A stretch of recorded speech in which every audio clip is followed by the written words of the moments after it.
Hello po, kamusta po kayo mga kababayan? Muli po inyong lingkod, si Kamanong po. Nagbabalik po muli at tayo po ay magsama-samang magkomentuhan dito po sa Tambayang Makabayan. Komentuhan po natin, ito pong kumakalat sa social media. Ito pong si Congresswoman Luis Tro, ang gigil na gigil ma-impeach ang Vice President. Ay siya naman po ngayon ang pinag-uusapan sa social media. Sa kanya pong sinasabing pagiging abogado na nasuspindi yata ng Korte Suprema. At yung kay Alex Iyala rin po ay pati po kasuotan ni Alex Iyala ay kinukundina pa mga kababayan. Ibang klase, pati kasuotan ang gustong kulay ay kailangan ay masunod pa sila yata sa kulay. Unbelievable. Mag-umpisa na po tayo. Ito po mga kababayan, komentuhan po natin. Inaresto sa Cavite ang content creator na si Ito po. Lawyer suspended for 3 years after advising client to hide from arrest. Irbil Luistro, ikaw ba ito? Tinago ko po asawa. So, wanted siya. Di ba?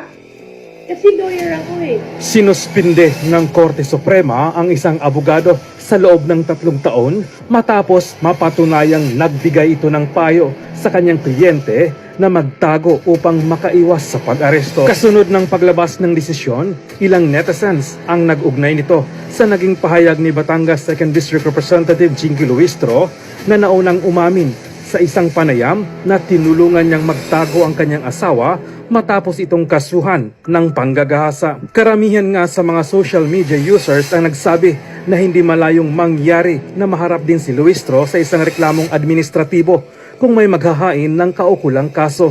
Gayunpaman, sa kasalukuyan ay wala pang desisyon ng Korte Suprema o anumang opisyal na hatol na nagsasabing may pananagutang administratibo si Luistro. Kaugnay ng kanyang mga naging pahayag, ang anumang posibleng aksyon laban sa kanya ay nakasalalay pa rin sa paghahain ng formal na reklamo at sa magiging resulta ng kaukulang proseso sa ilalim ng batas.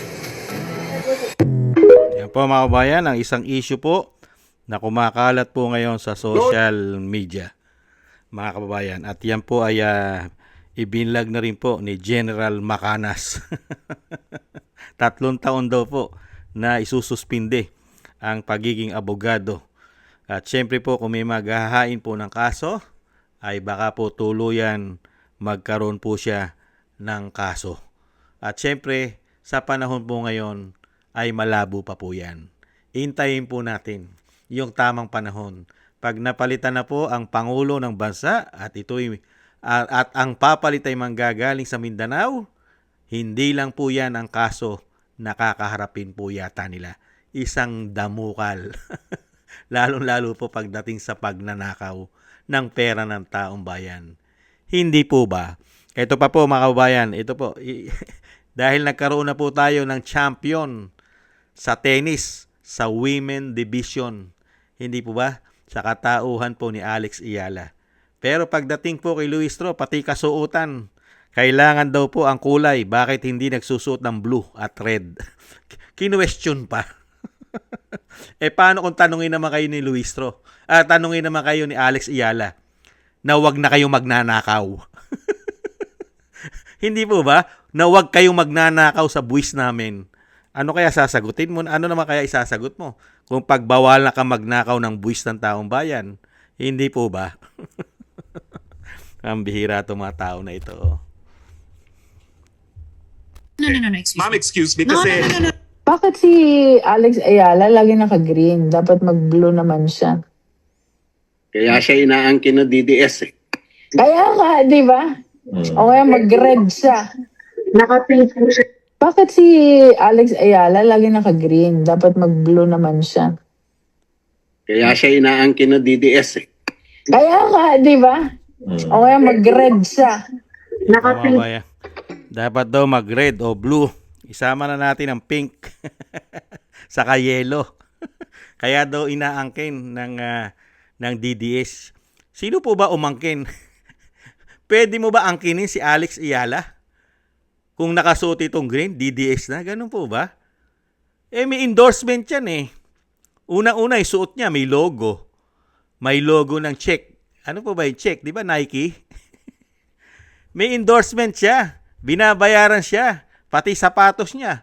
Yung cup niya. Sombrero niya. Pati yung race band.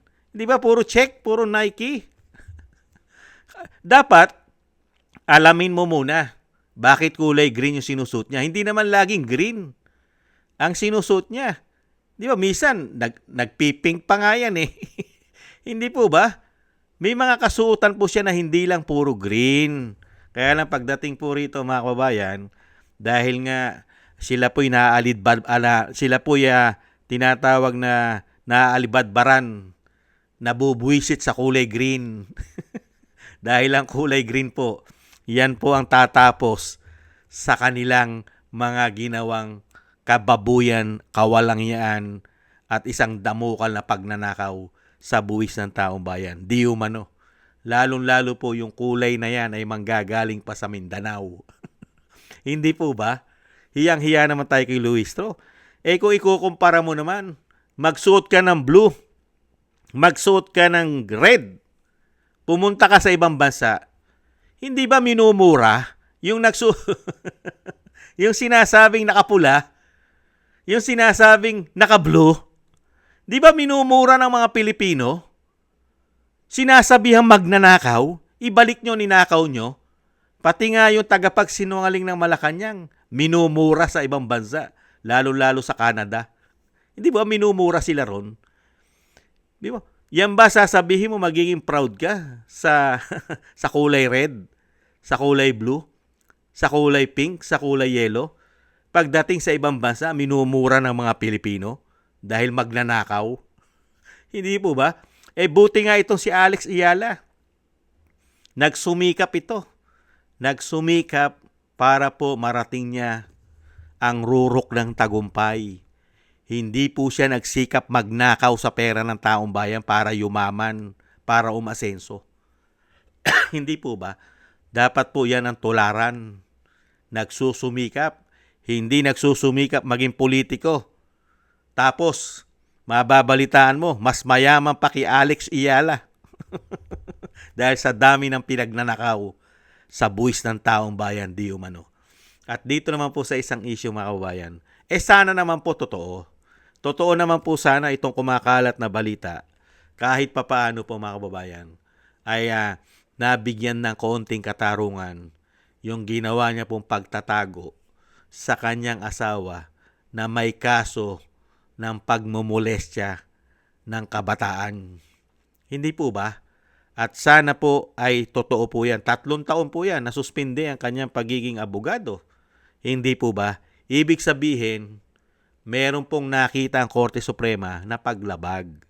Hindi po ba? At kung may magsasampa pa ng mga kaso dyan, lalong-lalo na kung wala na sila sa posisyon at kapangyarihan, ay baka po isang damukal po ang isang paparyan at baka makulong pa yan. Di umano. Hindi po ba yan lang naman ang iniintay natin para po ang ginawa nila kawalangya at katarantaduhan at pagnanakaw sa ating bansa di umano ay mabigyan naman po ng katarungan. Hindi po ba? Yan po ang iniintay natin, yung tamang panahon sa kanilang lahat.